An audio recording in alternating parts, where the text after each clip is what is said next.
Bismillahirrahmanirrahim. Assalamualaikum dan salam sejahtera. Selamat datang ke channel Cikgu Duan. Okey. Bagi yang pertama kali masuk ke channel Cikgu, jangan lupa like, share dan subscribe dan tekan butang loceng di bawah supaya anda tak rugi, tak terlepas video-video yang terbaru daripada Cikgu selepas ini. So untuk kali ini kita teruskan dengan bab 4, 4.4 sektor pertanian dan perhutanan. Isu sosio-saintifik dalam sektor pertanian pula. Apa dia? Banyak kawasan hutan dan pokok-pokok balak ditebang bagi pembukaan tanah. Sama ada untuk perumahan, penempatan ataupun pertanian.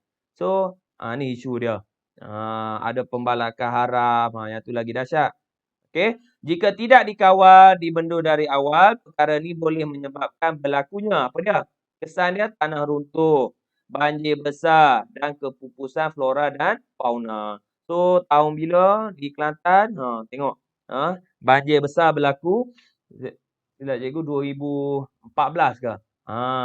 Banjir besar di mana disebabkan berpunca daripada penembangan balak. So, bila banjir besar, air hujan turun, dia tak boleh. Tanah tak boleh serap. Kalau ada pokok, dia boleh serap air tu. Tapi, bila pokok tak ada, so air terus sampai ke bumi, lepas tu dia mengalir dengan lajunya. So, air banjir tu jadi macam teh air dah. Warna teh air dah. Daripada tanah-tanah nanti. Okey, tu kesan dia. Penerokaan hutan yang berleluasa akan mengganggu kitaran gas di bumi. Hal ini merujuk kepada hutan merupakan peparu bumi. Okey. So betul lah. Hutan, ni peparu. Bayangkan. Peparu tak ada. Terhakir. Last sekali. Apa yang jadi? Akan mati. Okey. So, sebab apa? Hutan ni, pokok ni, tumbuhan ni, dia akan serap karbon dioksida. So kalau tak ada siapa nak serap, so makin hari makin banyak karbon dioksida. Dia yang bagi oksigen dekat kita. Bayangkan hutan tak ada, pokok tak ada, siapa yang nak bagi oksigen? Tu kesan dia ni. Penukaran gas karbon dioksida, oksigen hanya berlaku semasa tumbuhan menjalankan proses apa? Fotosintesis. Okey. Pokok bagi oksigen dekat kita. Kita bagi karbon dioksida. So yang itulah nama kita karbon.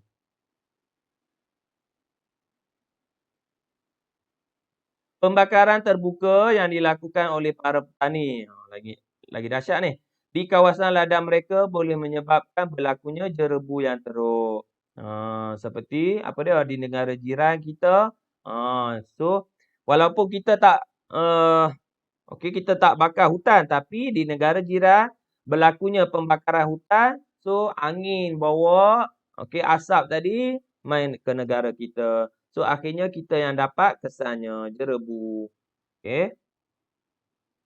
Keadaan yang berlarutan ini boleh menjejaskan kualiti udara di seluruh negara dan negara jiran. Pada 2 tahun lepas ke, so IPU di negara kita pun merosot sampai 300, 400, ada kawasan merah, oranye. Okey, sampaikan sekolah tutup. Tu kesan dia tu.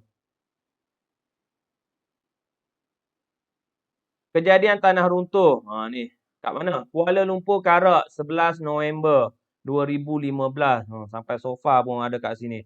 Okey, dipercayai berpunca daripada pembalakan yang tidak terkawal di hutan Lippo Lintang.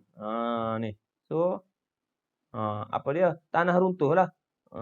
Tebang pokok. Last sekali, tanah runtuh. Tak urus. Elok. Lereng bukit ni.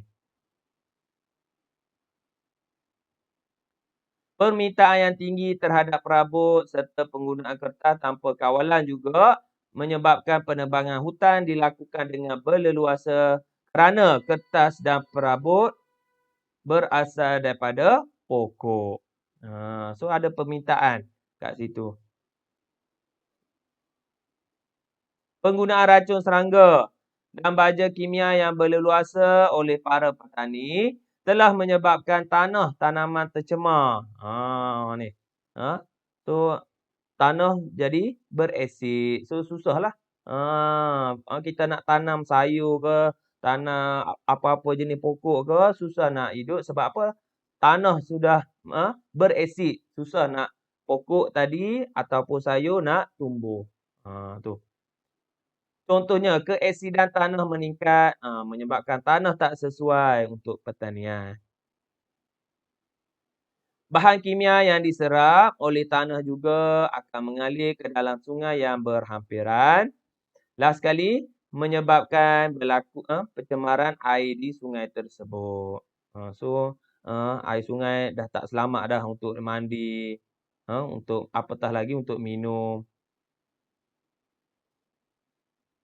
So, apa aplikasi yang kita gunakan? Merawat dan memproses kembali sisa pertanian untuk dijadikan baja kompos. Ni.